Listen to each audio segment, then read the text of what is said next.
Good evening,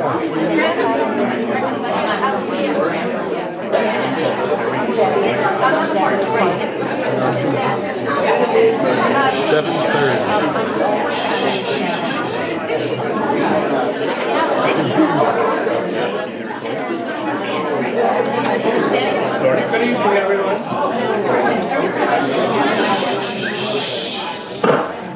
Good evening, everyone, and welcome. Good to see so many people who are so interested in the welfare of our borough. My name is Bill Connolly. I'm the chairman of the Communications Committee here at the Point. And as I've said in previous sessions, I volunteered for this job so that I'd be sure to get a seat. I want to thank, starting out, the 4 people sitting to my left and right who have committed themselves to serving the rest of us for 3 years. That is no small sacrifice in time and effort. So I think whatever your politics, we're in debt to all of them. Now the candidates have been asked to avoid personal attacks.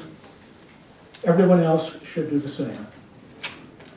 We hope for a vigorous but civil discussion of the issues important to the borough. Given the tone of some recent gatherings, it may be worthwhile to note that, unlike Borough Hall, this is private property. If you violate the rules, we will ask you to leave. Paul Tarantino is videotaping this session. You will be able to see it on YouTube. We request that we all keep the background chatter down because it interferes with his audio. So we appreciate your doing it. Now, a Garwood resident, I don't know who it was, suggested on at the email address we made available for questions and suggestions here, a Garwood resident suggested that we begin tonight's proceedings with a brief description of a council member's rights and responsibilities. Not a bad idea. So I'm going to try to give you a layman's summary of what council members can do and can't do. The council is the legislative body for the municipality. It can pass ordinances and resolutions. It controls municipal finances. It can create offices and positions. Its role is to legislate and set policy. Individual council members have no authority to act except as a group. A council member, in other words, may not attempt to influence the activities of any borough official or employee. And finally, the council, I think this is largely a misconception, the council does not control the Board of Education. It's a separate entity. So that's what's at stake tonight. Here's how we'll proceed. We'll have 3-minute opening statements. I'll call on the candidates in alphabetical order. John Nolan, the enforcer here, is our timekeeper. He will warn each candidate when 1 minute is left in the opening statement. After the opening statements, I will ask questions submitted by the public or questions devised by our committee here, the committee that organized this session. Each candidate will have 2 minutes to respond. And again, John will provide a 1-minute warning. We will alter the order. We will start in alphabetical order. Ms. Kukaro will give the first opening statement. For the first question, Ms. Carney will have the first chance to respond. For the second question, Mr. Carney. For the third question, Mr. Sarno, and so on and so on. We'll run out of breath.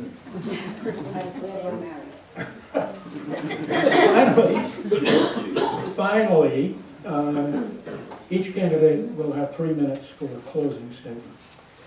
And again, with a 1-minute warning.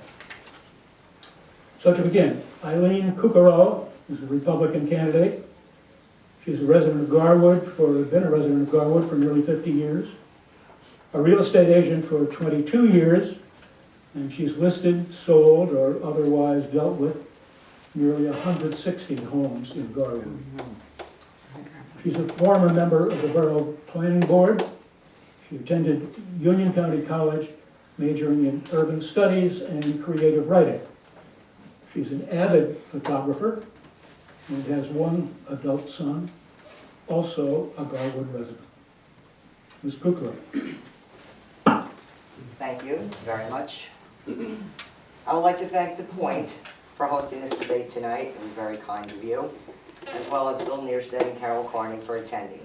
But most of all, I'd like to thank the residents that have taken time out of their busy schedule to come here and see the issues concerning most of Garwood's residents. Somewhere along the way, elected and appointed officials have lost sight of what it means to be guardians of the public trust. Tonight we'll hear facts and details that all too often are forgotten after the election is over. No one person on this panel has the power or expertise to address all the concerns we have as a community. In my opinion, what is paramount in this election is character, integrity, and the ability to listen to our residents long after the last vote has been cast. In 1903, Garwood's founding fathers, the residents, envisioned a town, an independent town, separate from our neighbors of Westfield and Cranford. How ironic is it that we have now come full circle and history is repeating itself. I am here tonight to get your support in reclaiming what was once our town. The founding residents did not envision a bucket of bureaucrats thinking they know more than all of us in this room tonight. Much to the dismay of those that think they know my views, I am not here tonight to stop progress, but to manage the excess that our small borough cannot sustain or absorb. I stand before you as a realtor for 22 years and a resident for almost 50. I cannot tell you how many people have said to me, "What happened to the Garwood you sold to me? That was the town that I wanted to live in." My purpose in running for council is to bring the elected officials back to the same playing field as the taxpayers that have elected them. There seems to be a handful deciding what Garwood should be based on their personal views. It is about progress, not excess. 1 minute. It is about including the people that are footing the bill for all decisions made behind closed doors. It is time to open those doors so the taxpayers can see what is going on in the back room. I decided to run to be an advocate of the people in this room tonight and the ones whose voice has been stifled. For all the seniors that have been taxed out of their home, to the taxpayers that were harassed trying to put a fence on their property, and another taxpayer that waited 2 years for an approval to rebuild her home after it burned down. To speak for the many that have not been capable of speaking for themselves, or as we've most been recently seen with the DPW, knowing they cannot fight City Hall, so why bother?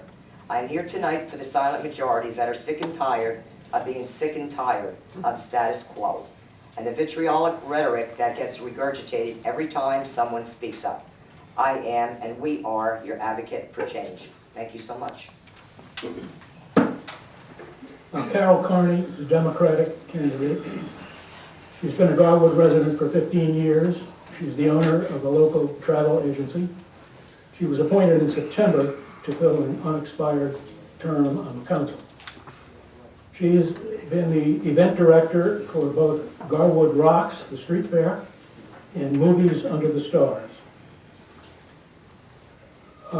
She is a board member and former vice chairwoman of the Greater Westfield Area Chamber of Commerce. She attended Union County College and graduated from Catherine Gibbs Business School, a Newark native and a police officer's widow.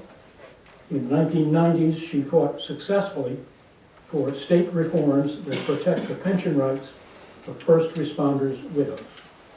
Ms. Carney.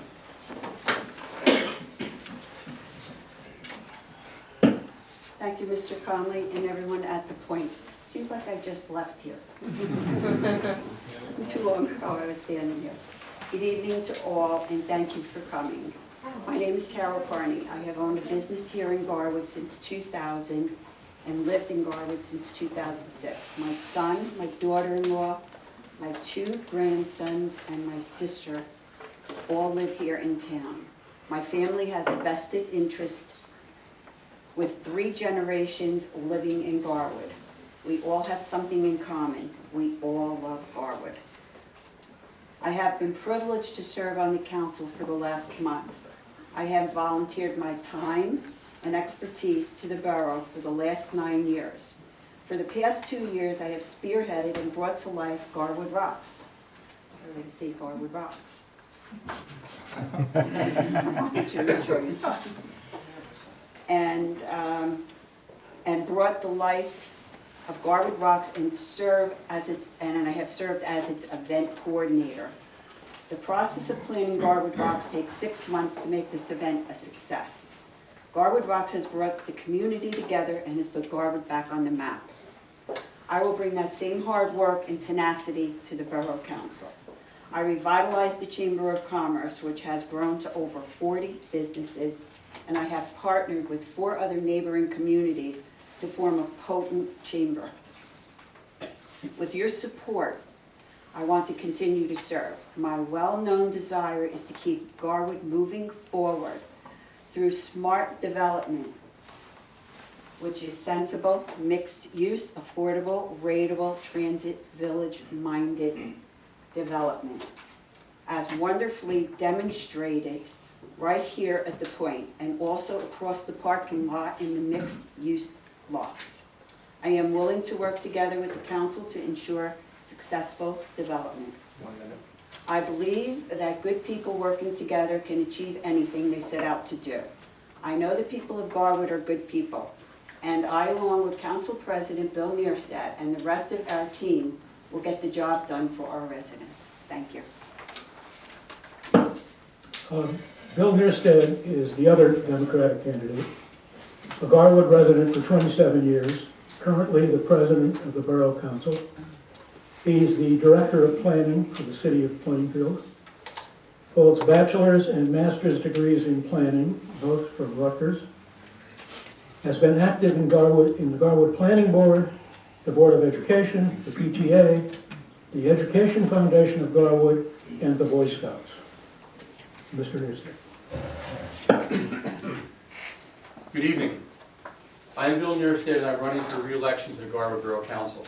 I thank Bill Connolly and the Point residents for having this debate and inviting the 4 of us. Far from not being part of Garwood, this debate and the involvement of so many of the Point's residents in Garwood events have made you Pointers a vital part of Garwood. I thank you all. My wife Maria and I have been involved in our community since our children, Eric and Jenna, started school 25 years ago. From preschool mothers to the PTA, to coaching soccer, to being elected to the Board of Education, writing the Borough Master Plan and Zoning Ordinance, serving on the Planning Board, the Library Board, and now Council, my family has sacrificed much and dedicated many hours to public service for Garwood. Why? Why do I want to run for Borough Council? My mother and father, a former Roselle Republican councilman, instilled public service into my brother, sisters, and me by their community service. I am proud of where I've lived for over a quarter century. I want to improve the place in which I live for us all. God bless you. This year's campaign is tough, not because of all the work, but because Republican candidates have chosen to make it negative and misleading. Let me be clear, let me be positive. I support fiscal responsibility by making the tough, extremely tough decision to share DPW superintendent services with family. Nowhere else in America are Republicans supporting unnecessary administrative levels of big government. I support redevelopment of the Casal and Petra properties, just as I supported the development of Beckley Perforating, South Avenue Quonset huts, and Diamond expansion to the Garwood Mall, Home Depot, and the Point, respectively. Garwood is better for these developments. Nowhere else are Republicans opposed to redevelopment that brings communities economic activities and jobs. I support the use of eminent domain, if needed, to force the developer to provide public parking for Garwood residents. Eminent domain is an option that must remain in Garwood's toolbox in order to ensure smart development. Even Donald Trump, the Republican presidential favorite, recently stated, quote, "When it comes to jobs, road, the public good, I think it's a wonderful thing." Only Garwood Republican candidates oppose the constitutional provision providing eminent domain for public purpose. I support the senior village development for current and future Garwoodians. I don't understand why Republican candidates oppose senior citizen housing. One might argue that it is insensitive and mean-spirited.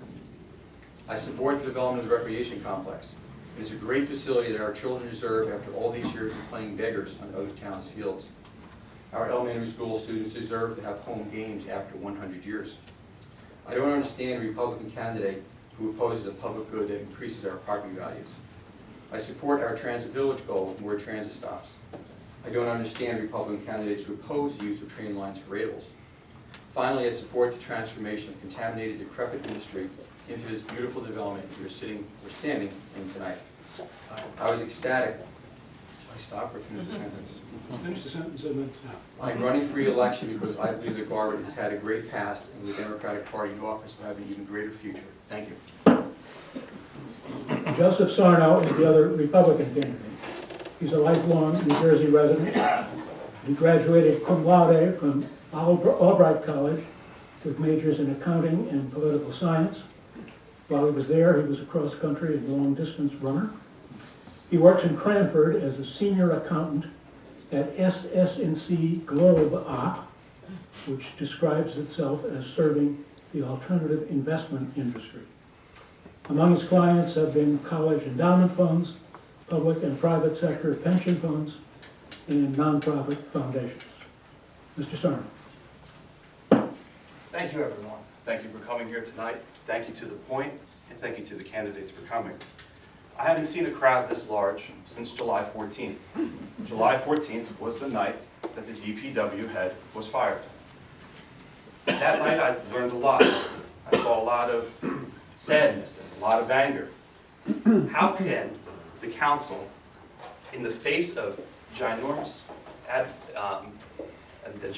adversary, continue to do what they wanted to do and read prepared statements?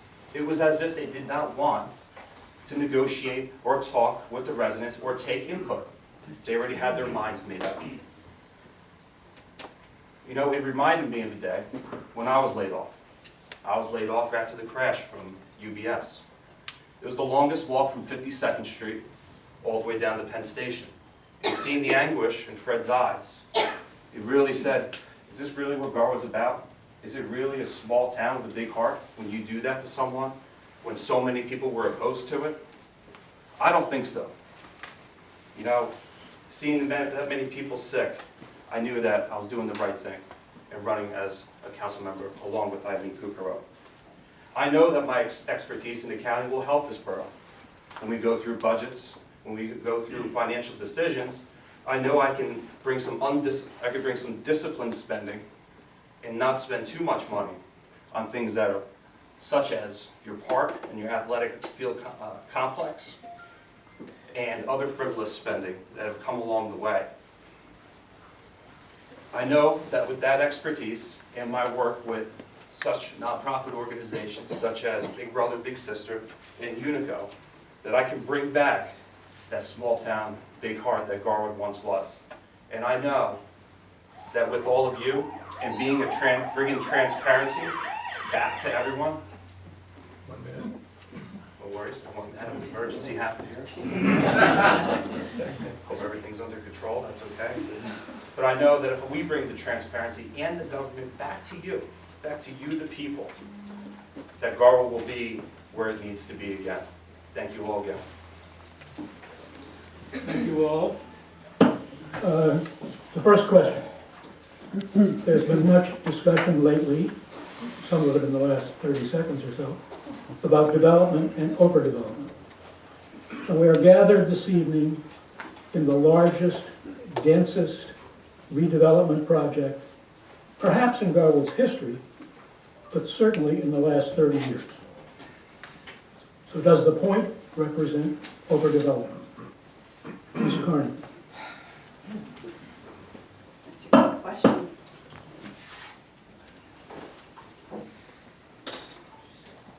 No, I do not believe that the point represents overdevelopment.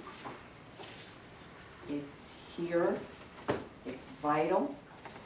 You have businesses operating here, you have townhomes, apartment rentals, which are in walking distance of the buses and the trains into Manhattan. I do not think it is considered overdevelopment. Mr. Yusuf. Overdevelopment, I think, is in the eye of the beholder. And what I mean by that, put a couple of quick stories. How much time do we have for this, Mr. Nolan? 2 minutes. Thank you very much. I think we go door to door. I'm sure all of us have experienced it. Residents don't necessarily like development by them, even a new house or a couple of new houses down the block. I know some residents are upset about the development at the end of 4th and Walnut. But it's important to understand that even that development is actually being constructed at the same density as the rest of Garwood. Garwood zoning calls for 1 and 2 family homes on 40 or 50 by 100 foot lots, which is a density of 8 to 10, or if you go 2 family, up to 14 units an acre. That development there has been created at the same density as the rest of the community, even though it's a different type of structure, which is a townhouse. This development here, if you look back at the records, you will see that I testified against this application. And I think it's important to note what I said at that meeting. I said that there were too many minutes. And because it happens to be my profession, I did a lot of homework, and I thought at that point in time that there were too many units. I was not opposed to the development. I felt it should have been cut by 2. The development itself is not over-intensive. The development provides parking for its residents, provides open space, has mixed use. It's by the train station. That's where you want increased development. So the bottom line is, do I believe that the point is overdevelopment? I'll say 2 things. First, it's far better than what was here. And second, no, it is not overdevelopment. Mr. Sumner? Yes, I believe that the point is a symbol of good development, specifically because it recognizes that seniors do drive and that there is adequate parking for everyone. This contrasts to what was built between 2nd and 3rd Avenue at the Village of Garwood. There are 71 units and 40 parking spots. We have an overflow of parking onto 3rd Avenue. And if you go and speak to the residents along 3rd Avenue, what you'll find is a lot of dismay. Now, up until recently, when the parking committee finally came to the conclusion and the parking resolution passed about a little over a month ago, life wasn't addressed there. We had commuters parking from other towns. And now on top of that, you're going to have other residents that are just coming into Garwood, really wanting to get a good feel of what Garwood's about, and now they're going to have to park on the street. I wonder what happens when it's going to snow. I wonder what the residents will say then. You know, I think this is a great place because, you know what, it addresses parking, it has mixed use, and people can drive and come and go as they please. 1 minute. Thank you. Ms. Cooper? Oh my goodness, everything's already been said. Do I have to say anything at all? The point, I can honestly say, when it was first put out there, I was somewhat against it. Obviously, I live on 3rd Avenue, so I was, deciding what the impact would be to where I live. Once it was built, I decided that, well, evidently everybody can see it is a well-maintained, self-contained community. It's almost like its own little neighborhood here. So yes, this is the whole idea of smart development. Unsmart development would be, as Mr. Nearstead said, and agrees that it is, at the end of 4th Avenue, where the Heidi property is, it's not a matter of that being smart or not smart. It was not zoned for what they approved there. I think that's all I got. Should the borough offer tax incentives to encourage development along North and South Avenues? Should it reserve the right to use eminent domain if necessary to ensure appropriate development? Mr. Houston? Coincidental that I should get that one first.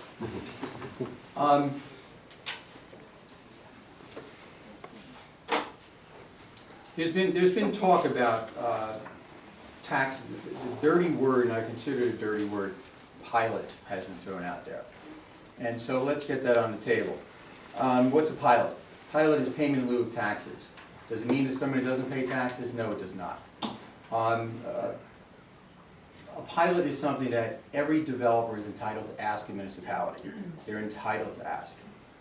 When a developer asks for a pilot, the bottom line is that the municipality, and this is most important for everyone to understand about a pilot, the municipality gets its full tax dollar. The county gets a minimum of 5%. It's the Board of Education that ends up not getting the full amount. But that pilot is an agreement. It's an agreement that is first proposed by a developer, and then the municipality, the borough in this case, would hire its own financial expert, act the developer's cost to review that document, and every case is decided on its own merits. Is it out there? It has to be out there. It has to be out there because of the costs involved in cleaning up contamination, because of the costs involved in development. Does it have to be accepted? Does not have to be accepted. You have to review it and see if it is best for your municipality. So the first answer is, depends upon the project, depends upon what's being asked. Eminent domain. Eminent domain is also a dirty word. I want to be clear on that. In this particular case that we're talking about with South Avenue, and eminent domain is not in the cards for the North Avenue paperboard project, if one comes along. It is solely to provide for parking for Garwood residents. Where do people from Willow Avenue park during the snow? Where do firemen and policemen park? Where do borough employees park? Well, right now they park on a lot, Casal's lot, which will no longer be there. The borough needs to have eminent domain in order to provide parking for Garwood residents. Thank you. Mr. Sarno. Thank you. You bring up pilots in the pilot program, and you give a great explanation, Bill, because the pilot on the village at St. Anne's is bringing in a mere $30,000. 5% of that will go to Union County. Is that a good negotiation? Is that a good contract? Shouldn't you see the contract first? Shouldn't we have meetings discussing these pilots? Shouldn't you see all the proposals on the table? I think so. I think it shouldn't be up to a financial expert to make the sole decision. I think it should be up to all of you to be involved in the process, to give your feedback. You know, that's what we're about, transparency and making government more open to you. Moving on to eminent domain. Yeah, this is a bad word, and what it will do is it infringes on your personal property rights and your personal property. You know, when I look at a resident on South Avenue, and he's looking at, I don't really want to sell, I really don't. But oh well, we're going to take your property away from you, regardless of what it's in name of. It doesn't represent what's best for the individual and the liberty and prosperity that you have within this country. Certain conservatives like Rand Paul oppose eminent domain. Donald Trump's vision on that is not Garwood's vision on that. Thank you, guys. Ms. Kukrow. Eminent domain. I'd like to comment by saying that as a real estate agent, our guidelines are twofold. To promote, you know, home ownership throughout the state, throughout the country, and also to positively protect private property rights. That is what being an agent is all about. And I stick to that. No matter what anybody says, eminent domain, they say it's a bad word. I say that it does definitely infringe upon private property rights, no matter what the cause is or what you choose to use it for. Eminent domain was used back in when they needed railroads and they needed to obtain land from all the homeowners, or all the landowners. Nowadays, I really don't think there's any use for it. As far as pilot programs, well, we clearly see what happened at the village of Garwood. I was definitely opposed to that, especially 71 units with parking for 40. There was definitely not enough room there for that. As far as tax abatements, I can honestly say about that, 1 minute. I'm not really in favor of tax abatements for the simple reason that anybody that chooses to come into Garwood, our town, it should be a privilege. We should not be giving them a reward for coming into Garwood and developing whatever it is they see fit here. It's an honor. It's an honor to build whatever they are going to be building here, and no, they should not be getting a tax abatement for that privilege. Thank you. Ms. Carney. Well, let me speak on eminent domain first, because I think Bill Neerstadt actually explained the pilot program very clearly. The eminent domain portion of it is, every municipality needs to have eminent domain in their toolbox, just as they need it in any major redevelopment project. If it needs to be used, it's to protect the borough. It's to protect the parking facilities that we are to get with this new redevelopment project. It's not to go in and take people's private housing. It's not what it's going to be used for. A builder can walk away from a project when it's a quarter of the way, half the way done, and you'll wind up with a relic standing out on the center of Center Street and South Avenue. if the borough has the right of eminent domain, they could move forward, and they can do something about it. 1 minute. That's all I have to say about eminent domain and the pilot program. Okay, we've been talking now largely for the last few minutes about two large tracts on South Avenue, the Casale and Petro properties. Both have been designated as in need of renewal.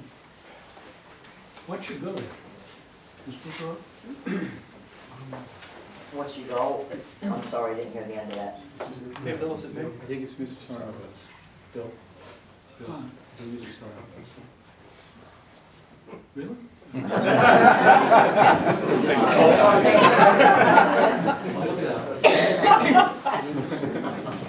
Curveball right there. That's right. Keep you on your toes. All right, I guess I'll start the question. What should go there?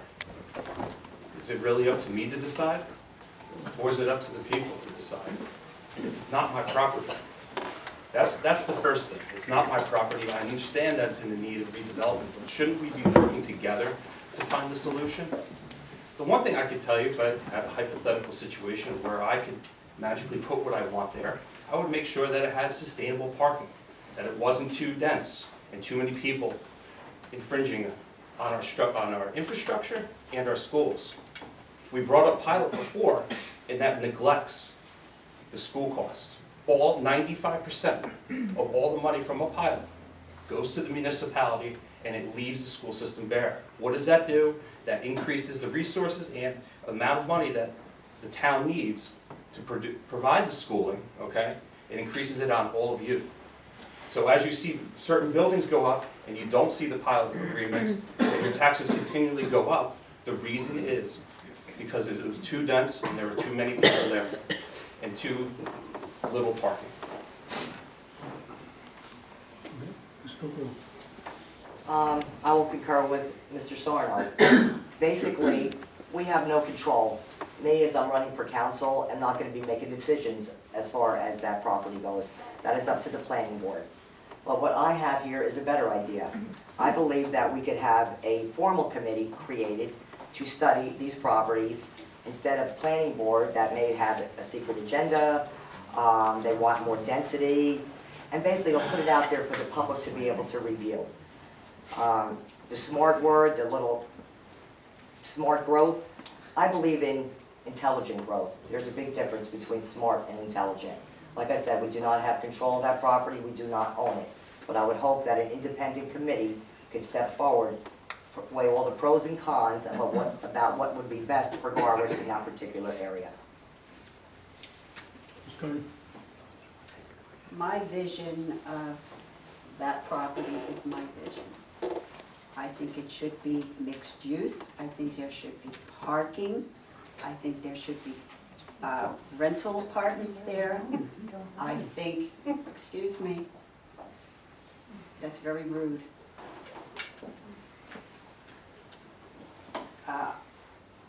It is not our decision. The builder has not even come in with any plans. So we can't make the decision what's gonna go there.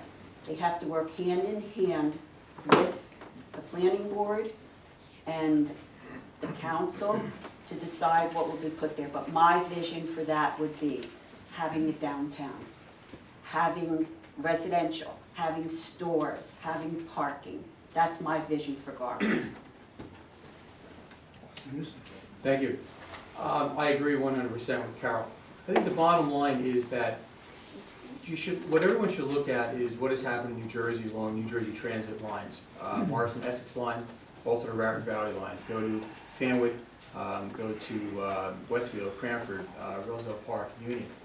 Those train stops, okay, are the most valuable and most rateable possible properties we have. Industry is not coming back. I mean, in America, I think we all read the paper and everything else. We know that industry is not going to come back. So what you're going to have at these transit stops is you're going to have mixed use. Go any of those municipalities I mentioned that have the transit stops. Go to Marshtown. Anywhere you have a train stop, you're going to have a mixed-use development.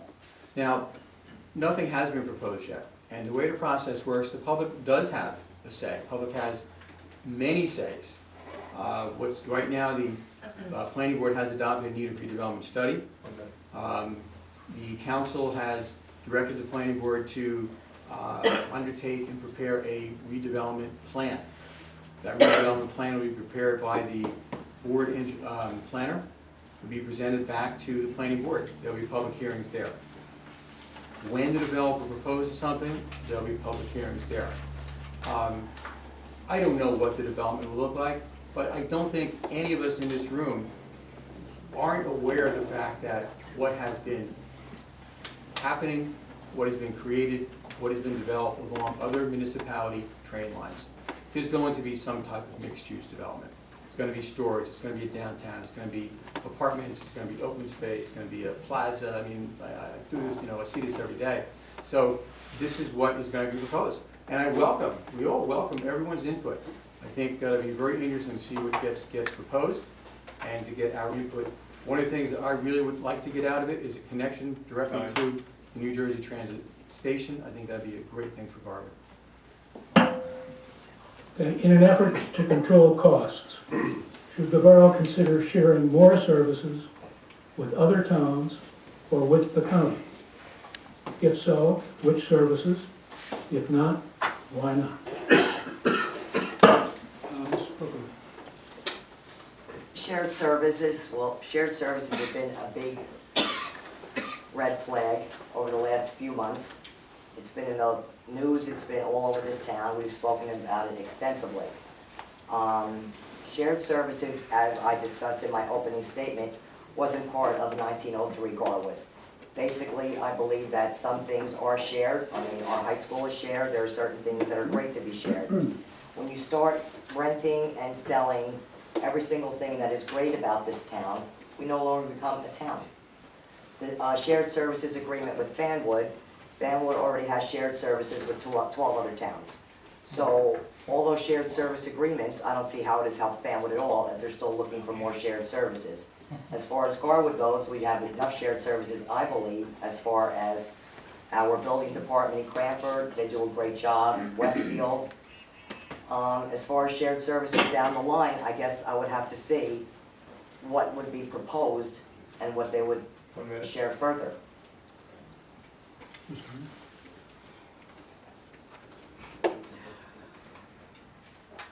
We have shared services with the tax assessor, as Eileen said, in Westfield, the health department in Westfield, the construction department in Cranford, the school board admin in Mountainside. As far as a shared service agreement with Vanwood, as you brought up, basically, we have to see if it's going to work and if it's going to save the borough money. It has to be followed. Is there anywhere else that you can go and share services? I think that small, efficient government should be looking all the time to keep the tax dollars down for the borough of Garwood, and that's the way I feel about shared services. Mr. Gissner. Thank you. Kind of run out of things to say as we go along here. It's about The bottom line, I think we're all skeptical. We're all skeptical about shared services. Shared services were proposed and was really promoted by our governor who lives in New Hampshire now. What they really promoted was the idea that if you share the services, if you share the costs, municipalities can save dollars. It was promoted at the same time that, agglomeration of small municipalities was being promoted as a way to save money. But what was most interesting about that is it hasn't happened. I think Princeton Borough, and 2 towns up in Warren County combined, but that's really been about it. And it's because they found that small communities, such as ours, are actually the most efficient. We do watch our dollars. So, as was mentioned, we do have shared services already. Recently, the council